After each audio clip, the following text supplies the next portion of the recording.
Алдын алуунун жолу бирден бир жолу бул баланы мүмкүн болушунча көп контакт кылбаганга, ооруган киши менен көпчүлүккө аралаштырбаганга аракет кылыш керек да.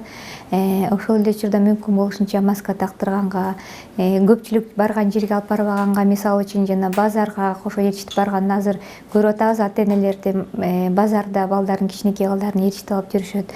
Жанагы соода борборлорунда жүрүшөт балдарын ээрчитип алып. Ошондой эле азыркы учурда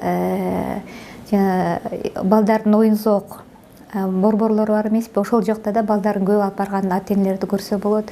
Мүмкүн болушунча азыр карантинге байланыштуу мүмкүн болушунча балдарды ушундай жерлерге алып барбай, үйүндө кармаганга аракет кылып, балдар менен үйдөн ойногонго же болбосо чакан чөйрөгө алып барып ойнотконго аракет кылса жакшы болот эле. Андан сырткары баягы кол жууган, баягы личный гигиенасы баланын. Ысык тамакты, ысык сорпону, чеснок, пияз кошуп, кызылча, сабиз кошуп, капуста кошуп, себеби ушунун баарында витаминдер көбүрөөк да. Андан сырткары биздин өзүбүздүн Кыргызстандагы эле чыккан өрүк, мейиз, жаңгак, ушулар дагы көп микроэлементтерге бай, ушулар дагы баланын организминде иммунитеттин жетишкен көбөйүшүнө ушулар да жардам берет.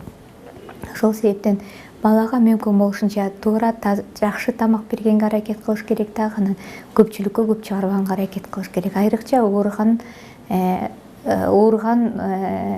чөйрөгө алып барбаганга аракет кылыш керек. Азыркы учурда дагы бир ата-энелердин күнөөсү, баягы ооруп аткан баланы эч нерсе болбойт деп, баягы көпчүлүк коллективдерге кошуп койгон. Айрыкча бул бала бакчаларда кезигет. Эч нерсе болбойт, кичине ооруп атса деп балдарды кошуп ийет. Ошол учурда ошол коллективде оорубаган балдар дагы кошо ооруп калышы мүмкүн.